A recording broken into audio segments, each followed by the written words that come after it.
Nah, sila like dan juga tekan tombol subscribe. Selamat menonton! Hai semuanya, kembali lagi dengan Adam Izmet Channel. Jadi di video kita kali ini kita akan membahas 9 haiwan paling pintar di atas muka bumi berdasarkan kajian. Nah, walaupun ditajuk hanya 3, tetapi di sini ada 9 sebenarnya. Dan ini ialah part pertama. Jadi part kedua dan 3 saya akan bagikan dengan 3 part. Jika anda suka, sila like supaya saya tahu anda mahu part yang kedua. Jadi seperti yang kita tahu, manusia ini mempunyai otak dan akal untuk berfikir. Nah, manakala haiwan pula hanya mempunyai otak yang tidak boleh berfikir seperti manusia. Walaupun demikian, beberapa haiwan juga mempunyai kepintarannya sendiri walaupun tidak sepintar manusia. Nah, untuk mengetahuinya, tanpa berlama-lama lagi, jom kita lanjut. Oh ya, sebelum saya lanjut, saya nak beritahu mengapakah saya membuat 3 part. Kerana satu penjelasan haiwan sangat panjang untuk menjelaskan kebijakannya. Baiklah, lanjut. Hidup manusia disempurnakan dengan penciptaan haiwan oleh Yang Maha Esa. Tanpa haiwan, bagi setengah orang, hidup mereka tak lengkap. Haiwan pelihara terutamanya dicipta supaya jadi peneman manusia walaupun haiwan tidak mempunyai kebolehan berfikir dan menyelesaikan masalah sebagaimana manusia. Namun mereka mempunyai naluri sebagai yang makhluk hidup.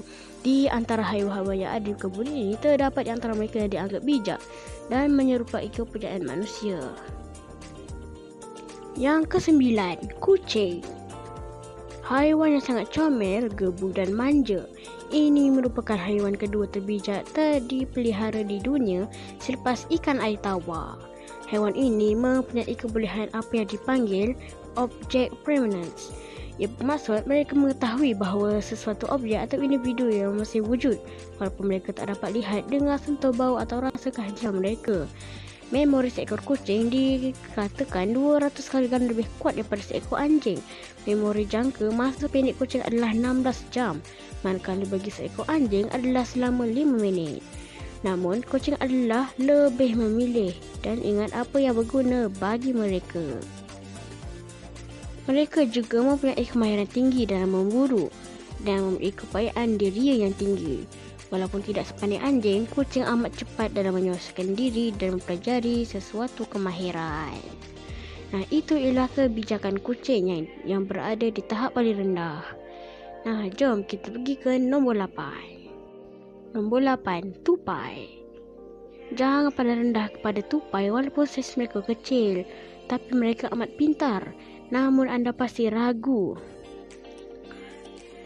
kepintaran mereka kerana anda mungkin pernah mengalami situasi di mana terlihat tupai di setengah jalan dan hampir melanggar mereka, seolah-olah mereka tidak tahu mereka akan dilanggar. Kepintaran tupai tertumpu kepada satu perkara, mencari dan menyembunyikan makanan.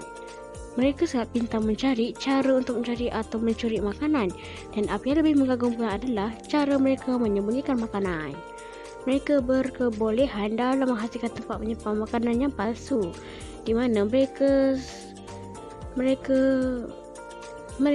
berkebolehan dalam menghasilkan tempat penyimpanan yang palsu, di mana mereka berlakon-lakon seolah-olah menanam makanan bagi mereka perhatian mencuri makanan seperti tupai lain atau burung.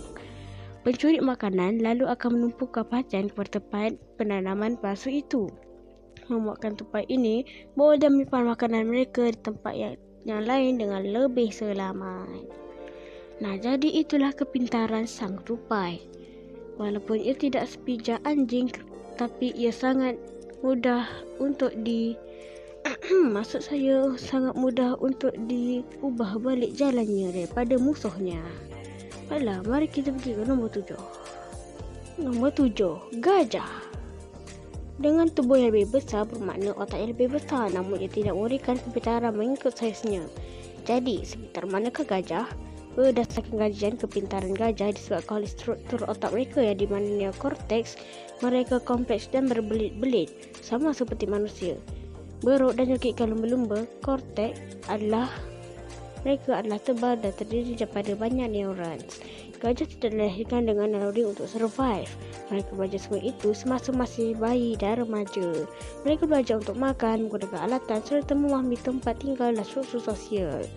Gajah berkebolehan dalam meniru suara, mengorek lubang untuk minum air dan juga menyelesaikan masalah. Mereka mampu untuk mengubah kelakuan mereka mengikut situasi. Seekor gajah Asia, Bandula, tahu bagaimana cara untuk melepaskan cangkuk yang agak kompleks pada rantainya dan kemudiannya membantu rakannya untuk melarikan diri.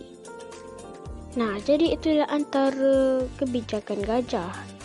Nah, seperti yang digambar dalam gambar ini, gajah itu melukis gajah.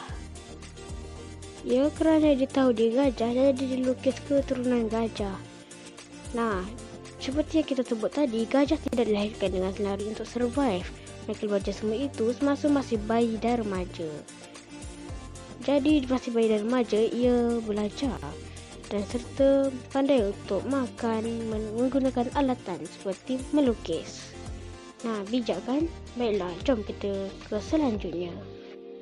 Yang keenam, sotong gurita. Walaupun saya hanya sebut ada 3 haiwan saja, tapi tak apalah menambahkan satu lagi tajuk, iaitu sotong gurita. Haiwan ini tidak memiliki otak seperti yang biasa kita tahu, namun mereka memiliki sekumpulan sel saraf yang dikenali sebagai ganglia. Ganglia pada sotong gurita adalah sangat tempat dan menghasilkan sistem otak berpusat. 2 bahagian pada otak ini dihasilkan untuk menyimpan memori. Itu saja, terdapat bahagian pada otak mereka digunakan untuk belajar.